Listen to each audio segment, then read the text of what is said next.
अब हम लोग समतुल्य फोकस दूरी के केस 2 पर विचार करेंगे, जब दोनों लेंस एक दूसरे से कुछ दूरी अर्थात x पर स्थित हो, तब समतुल्य लेंस की फोकस दूरी के लिए व्यंजक expression for equivalent focal length when both lens are placed some distance to each other.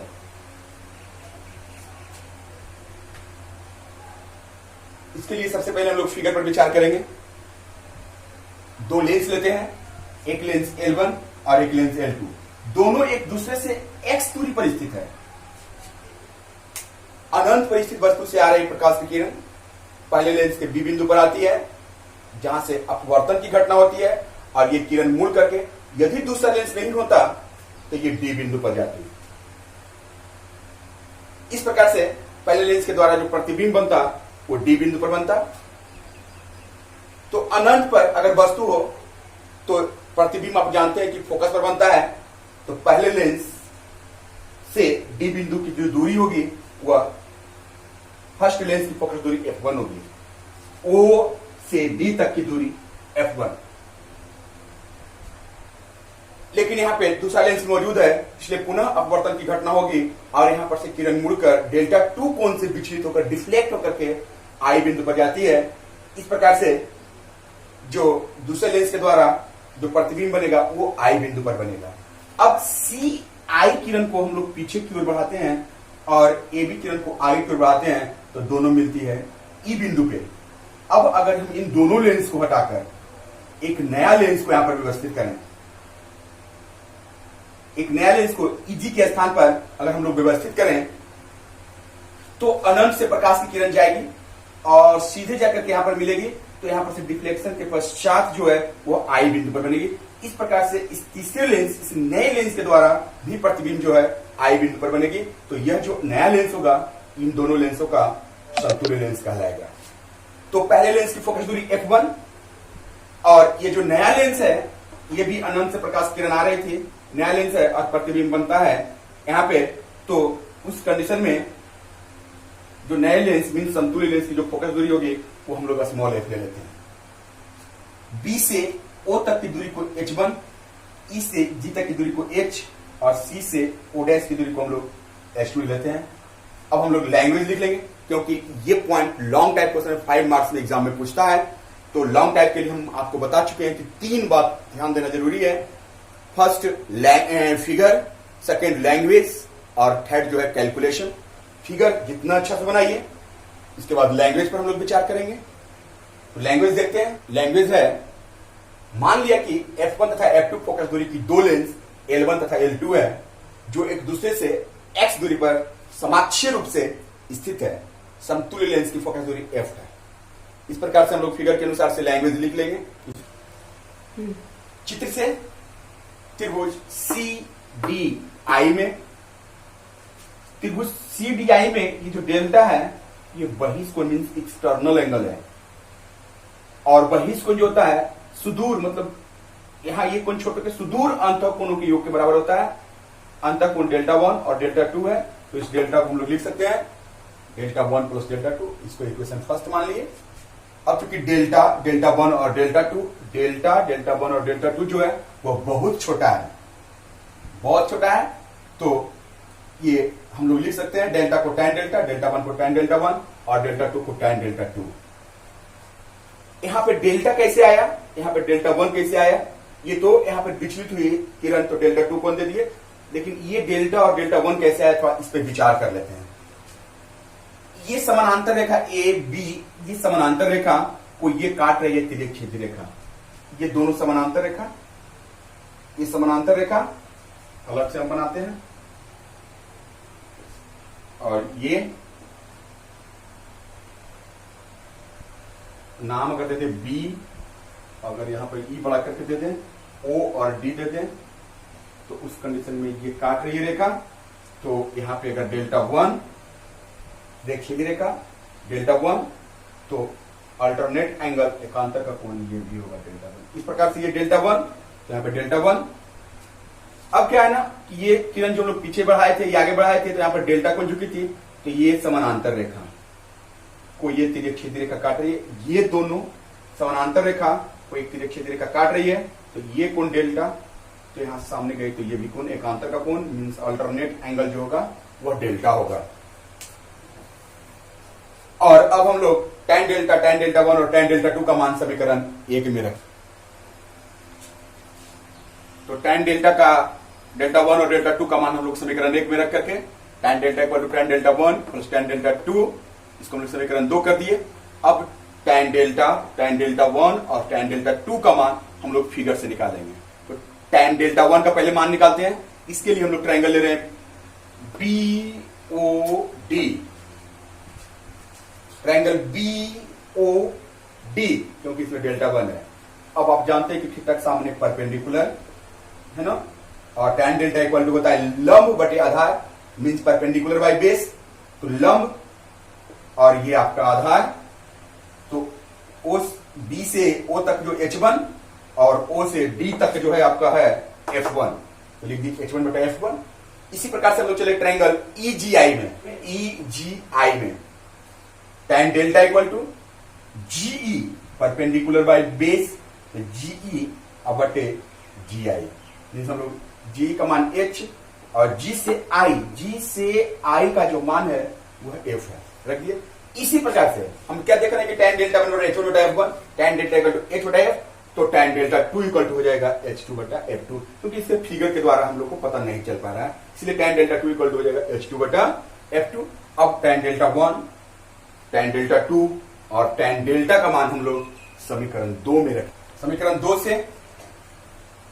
2 में हम लोग मान रख देते हैं H बटा F बराबर H1 बटा F1 और प्लस H2 बटा F2, और इसे हम लोग कर देंगे समीकरण 3। अब हम लोग चलते हैं समरूप त्रिभुज सिमिलर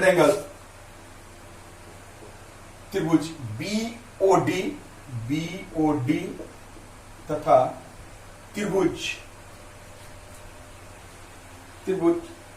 CO'D में।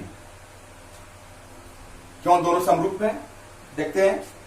ये ट्रायंगल BOD और ट्रायंगल CO'D, इसमें डेल्टा 1 जो है दोनों के लिए कॉमन है, और एक ही रेखा पे ये इस कोण भी है 90 डिग्री और यहां पर भी 90 डिग्री बन रहा है। इस प्रकार से दोनों ट्रायंगल जो है वो समरूप है, और समरूप त्रिभुज की जो भुजाएं जो साइड्स होते हैं वह समानुपाती होते हैं। तो BOB बटा OC इक्वल टू OD बटा OD। OB को हम लोग H1 लिख सकते हैं, और OC को हम लोग लिख सकते हैं H2। OD O से D को हम लोग लिख सकते हैं F1। OD तो मालूम नहीं है, तो हम लोग OD में से O' को माइनस कर देंगे। OD मतलब F1 और O' मतलब X, मीन्स लिख सकते हैं OD को OD माइनस O' और H1 बटे H2 इक्वल टू F1 बटे OD का वैल्यू रखते हैं F1 माइनस O'X। इसको हम लोग H2 को ऊपर H1 को नीचे ले आते हैं और करके लिखते हैं H2 बटा H1 equal to F1 minus X by F1। H1 को इधर भेजते हैं, H2 equal to H1 into F1 minus X by F1। H2 का मान हम लोग समीकरण 3 में रखेंगे। समीकरण 3 था आपका H बटा F बराबर H1 बटा F1 प्लस H2 बटा F2। इस H2 के स्थान पे हम लोग इस H2 का वैल्यू रखते हैं और करके लिखते हैं H बटा F बराबर H1 बटा F1 plus 1 by F2 into H2 के प्लेस पे ये बात को H1 F1 minus X by F1।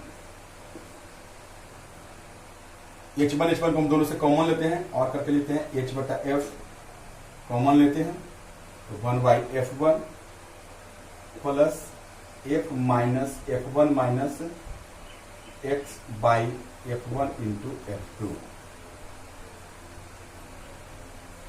अब क्या है ना कि चूंकि H1 और H आपस में बराबर है, H1 और H जो है ये आपस में बराबर है क्योंकि ये रेक्टेंगल का निर्माण आमने सामने की भुजा, तो हम लिख सकते चूंकि H1 इक्वल टू H।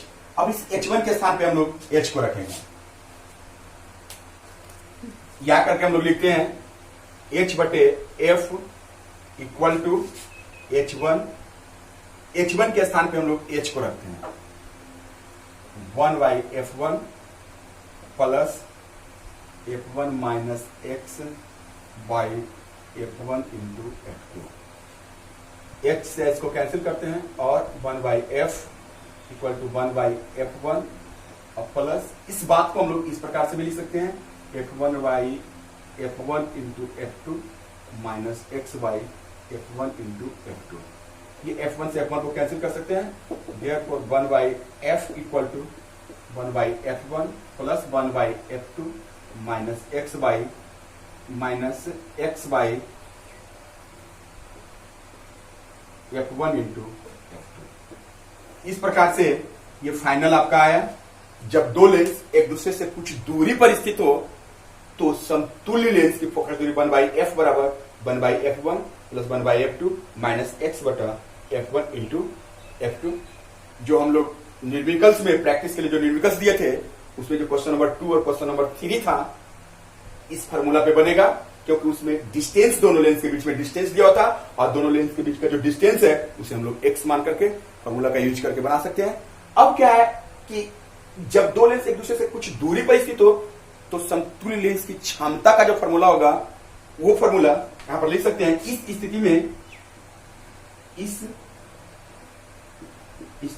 में समतुल्य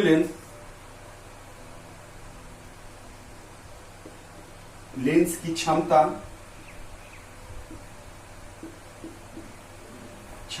P equal to P1 plus P2 plus P2 minus x into P1 into P2। इस प्रकार ये जो केस 2 हम लोग कंप्लीट किए। 5 मार्क्स क्वेश्चन से हमेशा एग्जाम में पूछता है, इसे आप लोग कंप्लीट कर लीजिएगा। कहीं समझने में दिक्कत हो तो आप मुझसे पूछ सकते हैं। और इस पर निर्विकल्प भी एग्जाम में पूछता है, हमेशा एग्जाम में इस पॉइंट से निर्विकल्प पूछता है और भी निर्विकल्प